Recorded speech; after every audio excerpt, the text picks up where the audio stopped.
debat akan saya mulai dalam 3, 2, 1. Baik, dengan juri yang terhormat, di sini saya sangat setuju dengan pemberadaan Ciplano kepada anak-anak di bawah umur sebelum mereka lahir. Karena apa? Bisa kita lihat dalam status quo sekarang, banyak sekali anak-anak yang bisa mengakses media sosial secara real time, secara mereka mendapatkan informasi-informasi yang seharusnya tidak mereka dapatkan di usianya sekarang.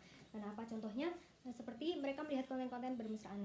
Mereka di sana menjadi terjerumus atau tidak memiliki arah, dan mereka malah mengikuti media sosial itu. Jadi contohnya mereka malah memiliki pasangan ataupun berpacaran. Nah, tentu saja hal ini sangat disayangkan. Karena apa? Karena pada usianya sekarang seharusnya mereka memiliki kegiatan yang lebih positif seperti berolahraga, berorganisasi, belajar, yang tentunya dapat membantu masa depan mereka agar menjadi lebih baik lagi. Maka dari itu di sini peran orang tua sangatlah penting untuk memberi pengawasan dan juga pengarahan kepada anak-anak. Nah, dengan adanya Ciplano ini tentu saja sangat membantu orang tua untuk memberikan pengarahan. Di sini juga Ciplano memberikan manfaat bagi kedua belah pihak, yaitu kepada anak dan juga orang tua, karena anak memang tanggung jawab orang tua akan terbantu untuk mengarahkan anaknya, dan juga anak akan lebih terarah dan memiliki visi misi yang lebih jelas untuk kehidupannya.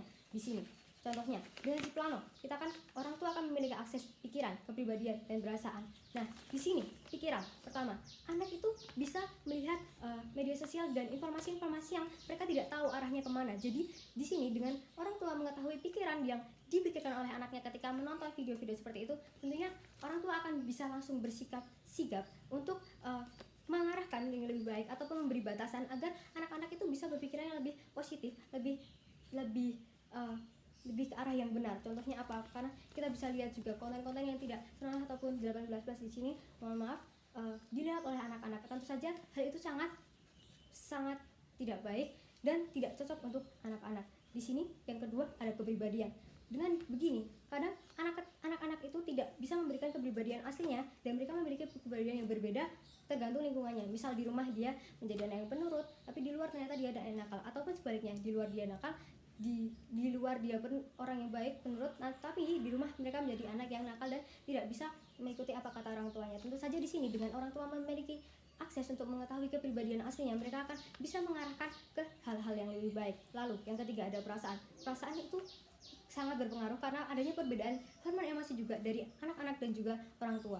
Jadi ini akan mengurangi kesalahpahaman apabila terjadi pembicaraan antara orang tua dan anak yang kedua belah pihak itu saling tidak memahami. Nah, di sini orang tua sangat memiliki keuntungan jika memiliki akses yang lebih baik. Lalu selanjutnya kita bisa lihat juga pada data yang tersimpan pada sekarang, itu bisa kita lihat anak-anak di Indonesia masih ada yang mendapat pernikahan dini sekitar 5%.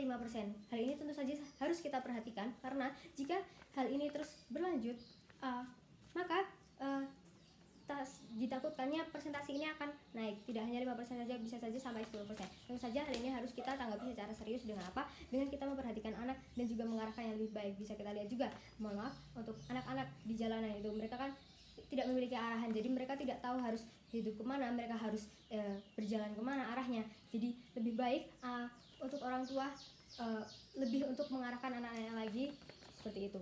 Lalu untuk keberadaan Ciplano ini membuat mengobrol juga lebih nyaman. Orang tua jadi mengerti apa maksud dari anak-anak, apa yang dimaksud anak-anak, bagaimana sebenarnya mereka ingin, apa yang mereka mau, namun masih dalam sisi positif. Tentu saja ketika sudah dewasa, Ciplano kan akan berhenti. Pada usia 18 tahun dia akan berhenti bekerja. Karena apa?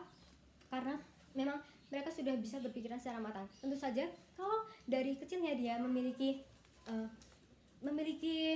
lebih banyak keuntungan ataupun dia lebih mendapat arahan dari orang tuanya, pasti hal ini akan lebih baik, karena pasti akan terlihat perbedaannya. Ketika dewasa dia akan memiliki pikiran yang lebih tertata, lebih rasional, lebih jelas ke mana arahnya, visi misi hidupnya, daripada anak-anak yang hanya dibiarkan saja oleh orang tuanya. Mereka pasti akan kebingungan akan kemana arah hidupnya setelah ini.